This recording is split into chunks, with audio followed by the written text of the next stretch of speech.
ಹೆಣ್ಣೆ, ಜಾಸ್ತಿ ನೀನು ಮಾತನಾಡಿದ್ರೆ ನಿನ್ನನ್ನು ಕೊಂದು ಬಿಡ್ತೇನೆ.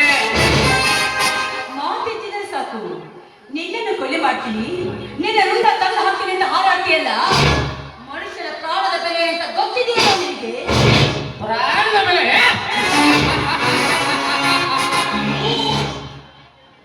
ಕಟುಕನ ಕೈಯಲ್ಲಿ ಸಿಕ್ಕರೆ ನನ್ನನ್ನು ಕೊಲ್ಲಬೇಡ. ಪ್ರಾಣದ ಬೆಲೆ ಏನು ಎಂದು ಕೇಳಿದರೆ ಬಿಡುವನೇ ಆ ಕಟುಕ. ಅವನಂತೆ ದಿನ ಬೆಳಗಾದರೆ 100 ಜನರ ಕೊಲೆ ಮಾಡಿ ಅವರ ರಕ್ತವನ್ನೇ ನೀರಿನಂತೆ ಕುಡಿದು ಬದುಕುತ್ತಿರುವ ಈ ಸೃಷ್ಟಿರಾಜನೆಂಬ ಕಟುಕನಿಗೆ ಎಲ್ಲಿ ತಿಳಿಯಬೇಕು ಪ್ರಾಣದ ಬೆಲೆ? ಕರುಣೆ ಕಟುಕ, ನೀನು ಒಬ್ಬ ಮನುಷ್ಯ ಆಗಿ ಇನ್ನೊಬ್ಬ ಮನುಷ್ಯನ ಪ್ರಾಣ ಜೊತೆ ಆಟ ಆಡ್ತೀಯಲ್ಲ. ನೀನು ಮನುಷ್ಯ ಅಲ್ಲ, ಮನುಷ್ಯ ರೂಪದ ರಾಕ್ಷಸ ನೀನು. ಲೇ ಈಶ್ವರಿ, ಈ ಸೃಷ್ಟಿರಾಜನಿಗೆ ಕರುಣೆ ಬಂದರೆ ಹಾಲು ಕುಡಿಯುವ ಹಸುಗೂಸು ಹೊರಳೆ ಬಾರದೆ ರೊಚ್ಚಿಗೆ ಅಂದರೆ ಕಾಳಿಂಗ ಸರ್ಪ.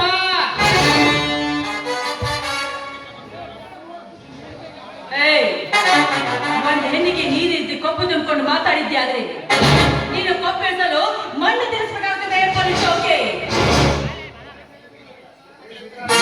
ಕೊಬ್ಬಿದ ಹೆಣ್ಣೆ, ಈ ಸೃಷ್ಟಿರಾಜನನ್ನು ಮಣ್ಣು ಮುಕ್ಕಿಸಲು ನಿನಗೂ ಸಾಧ್ಯವಿಲ್ಲ, ನಿಮ್ಮ ಅಪ್ಪನಿಗೂ ಸಾಧ್ಯವಿಲ್ಲ. ನೀನು ಕೊಬ್ಬಿಸೋದಕ್ಕೆ ನಮ್ಮ ಅಪ್ಪ ಹಾಕೋಬೇಕು. ಈ ಈಶ್ವರಿ ಒಂದೇ ಒಂದು ಕೋಲ್ ಮಾಡಿದ್ರೆ ಸಾಕು. ದ್ವಿತೀಯ ದೇವ ನಮ್ಮ ಮಣ್ಣಲ್ಲಿ ಬಿದ್ದ ಕೊಬ್ಬ ಬರ್ತಾರೆ. ಸ್ವಲ್ಪ ತಾಳು.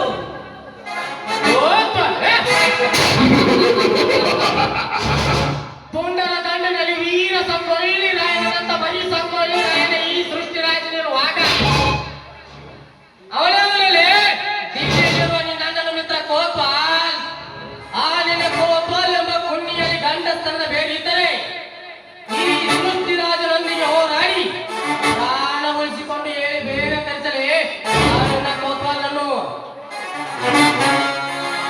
ಈಶ್ವರಿ, ಈ ಸೃಷ್ಟಿರಾಜನನ್ನು ತಡೆದು ಒಪ್ಪಿನಿಂದ ಮಾತನಾಡಲು ತಪ್ಪಾಯಿತು. ಒಂದು ಸಿಹಿ ಚುಂಬನವನ್ನು ನೀಡಿ ಹಣ ತಣಿಸುವಂತೆ ಒಂದು ಹಾಡು ಹಾಡು.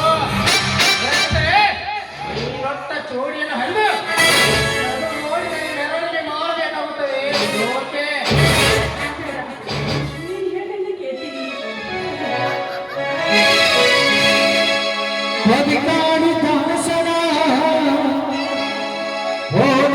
ಶಾಕುಂತಲೇ, ಓ ನನ್ನ ಶಾಕುಂತಲೇ, ಓ ನನ್ನ ಶಾಕುಂತಲೇ.